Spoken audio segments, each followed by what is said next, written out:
Okie dokie, everyone. Welcome to my channel. I'm Ansar, your helping hand.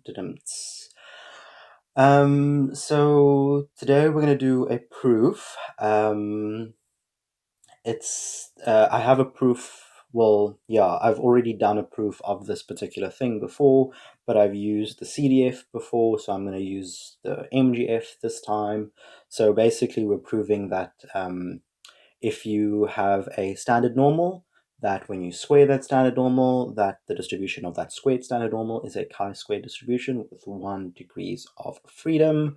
So there is as always, for all the proof videos, there are a couple of prerequisites.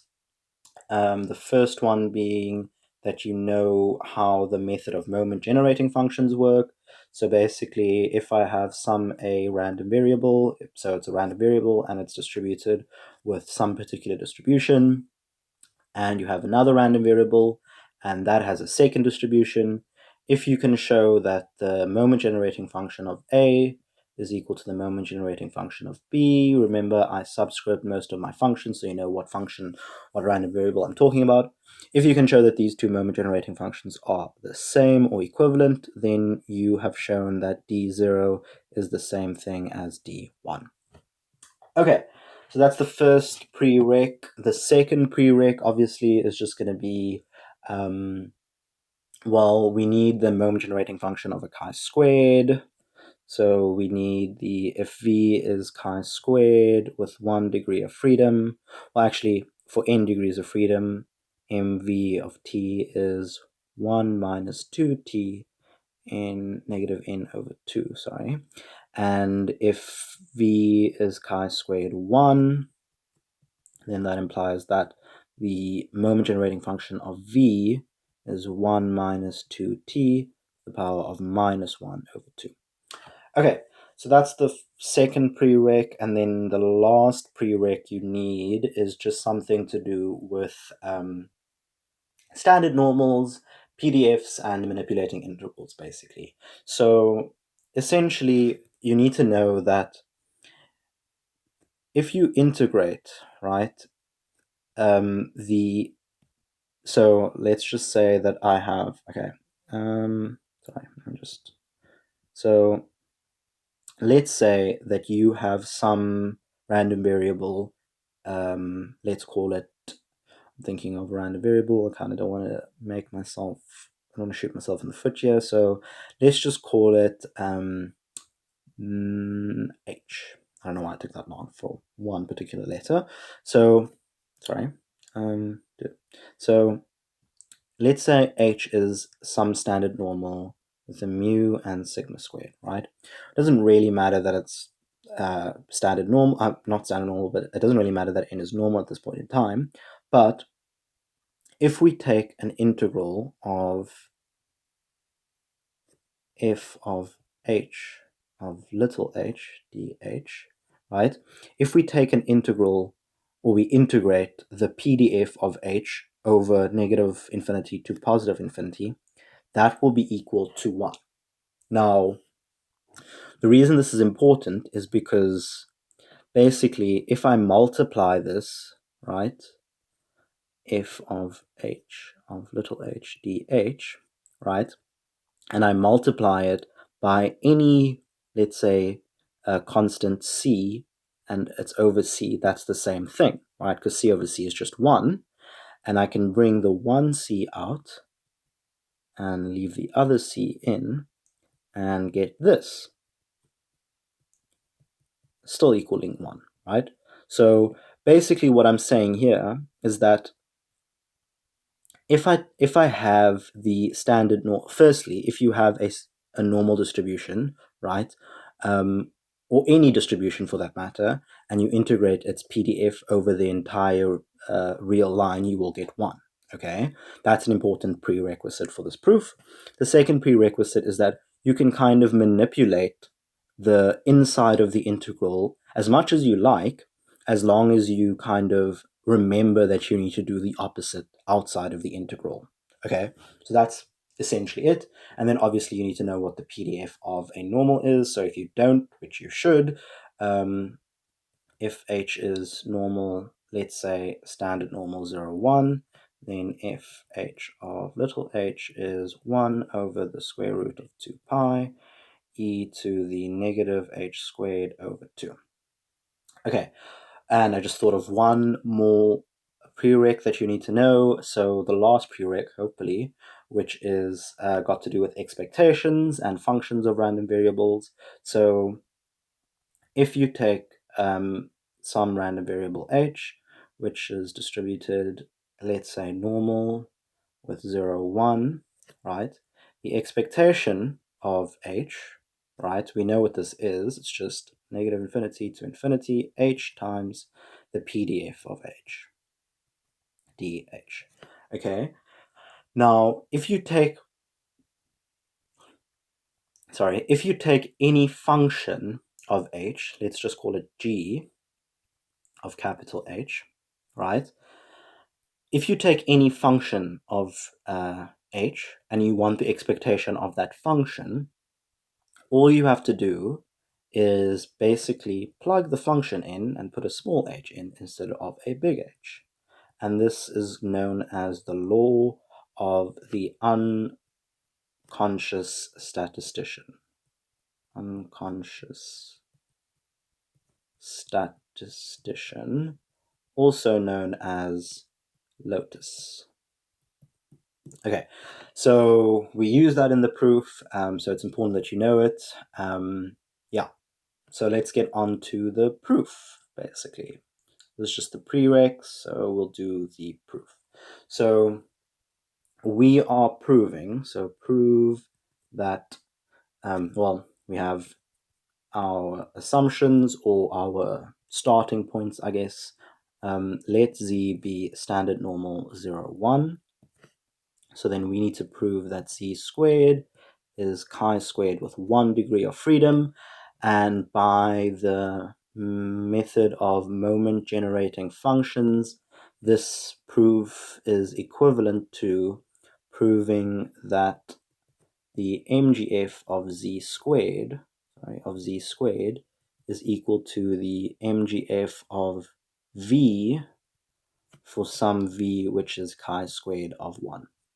Okay, so that's kind of a prereq that I assume you know already, but that's got to do with moment generating functions. Now we just need to do the actual proof. Let me just erase this little thing here. Right?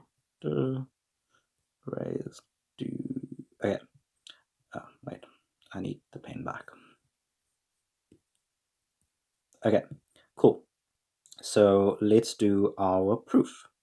So our proof is we start with the right-hand side, right? So the right-hand side that we have is we have the moment generating function of v, where v is some chi-squared with 1 degree of freedom. So we know that from our prereqs is that's 1 minus 2t over 1 minus 2t to the power of negative half. Okay, so that's the first point. The second point, or the left-hand side, the actual bulk of the proof, is we need to show that this is the equivalent to the moment generating function of z squared. So we use the definition of the moment generating function, which is that the moment generating function of a variable is equal to the expectation of e to the t multiplied by that variable. So in this case, it's z squared. Now, we're going to use Lotus to calculate this expectation. So remember, this just says if you have a function of a random variable, just integrate that function. So this is going to be e to the tz squared and multiply it by the PDF. So I'm just going to move this over. We have some more space. So the PDF of z is, because it's a standard normal, is 1 over square root pi e to the minus z squared over 2 dz. Okay, so what we're doing now is we just need to manipulate this. So this is going to be e to the t, that's meant to be an infinity, sorry, 1 over root 2 pi. And then what we're going to do is we're going to add these two exponents together. So we're going to get minus z squared over 2 and plus tz squared. Okay, now, and then don't forget the dz. Now, what we need to do is this little thing over here. We need to manipulate that to look like a normal distribution. And the reason we are going to manipulate it to look like a normal distribution is because if we have the integral from negative infinity to positive infinity, we know that anytime we have that integral of a normal distribution's density, that's equal to 1. So if we manipulate this thing over here to look like a normal distribution's, the exponent on E, if we manipulate that, then we're going to have something that looks like a normal density. It's just going to be missing something, but the thing it's missing, we can just multiply and divide by, because that's the same thing as multiplying by 1. And then we're going to get some nice results, and that's going to be our proof. So we just need to work with this little minus c plus tz squared. So what we have is minus z squared over 2 plus tz squared. Okay, so what we want to do is we want to take out this minus a half, and we also want to take out the z squared. So we're going to take out minus z squared over 2, and what we're going to be left with is 1, right? Because we're factorizing the 1 out, and then we're going to be left with a minus 2t. So you'll see that if you multiply this out, you get that, right? So when we put e to the minus c squared over 2, 1 minus 2t, right, that is the same thing as writing e to the minus z squared over 2 times 1 minus 2t to the power of minus 1. So this just says, because this 1 minus 2t is above the fraction, I'm kind of forcing it below the fraction and then putting a negative exponent. And the reason I'm doing that is because remember that the definition of a normal density plot is sigma root, or the density function of a normal random variable is just equal to the following, minus z minus mu squared over 2 times sigma squared. Okay, so essentially what we're doing is we're matching this particular part over here to this e. So we're matching this z minus mu squared to this c, which just means that mu is equal to 0. And we're taking this sigma squared, right, and we're letting it equal 1 minus 2t to the minus 1.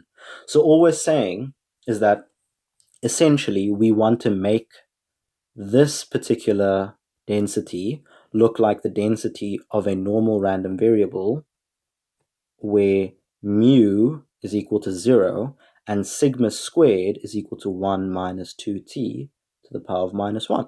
So that's all we're trying to do. So this is equal to minus infinity 1 over 2 root pi, and then we can just substitute what we got in from our results from our little side manipulation. So this is minus z squared over 2 1 minus 2t to the power of 1. Okay, so now we have something, and then don't forget dz. So we have something that looks like a normal distribution, but you'll see that in the normal distribution's density, we need to have this sigma in front of the root 2 pi, and we don't have it at the moment. Okay, so we need to have it there, but we can't just divide by something. We need to multiply by it as well, so that we can multiply by 1 basically. So we're going to be dividing and multiplying by sigma, and based on what we saw sigma squared was, we know that sigma is equal to the square root of that, which is just taking half of the exponent, or taking the exponent and dividing by 2. I'm assuming you know some basic algebraic manipulations. This is minus 1/2.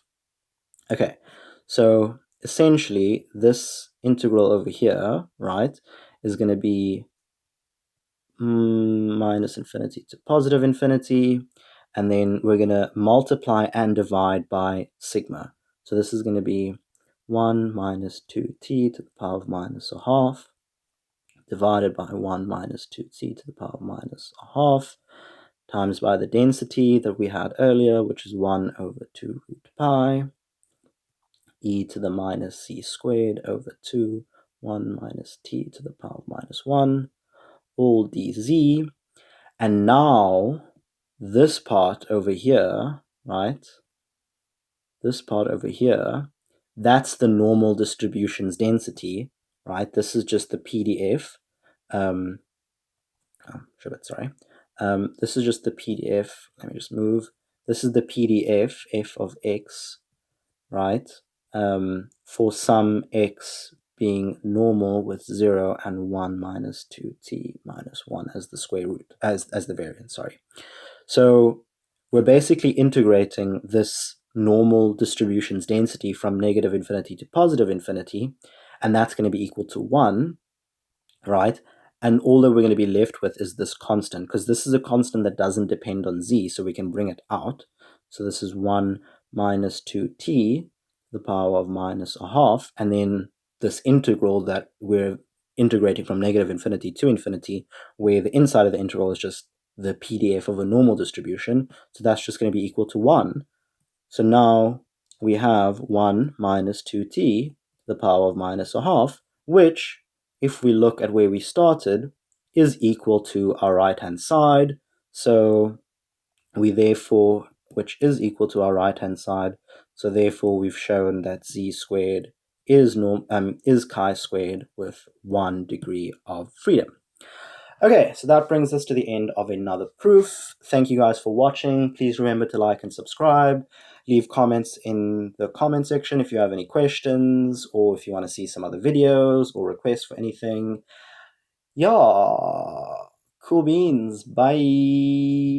Oh, yes, sorry, I forgot. I will have a PDF with all the proofs typed up, so you can just look at that instead if you don't want to watch this whole video over and over again. Yeah, okay, cool beans. Bye.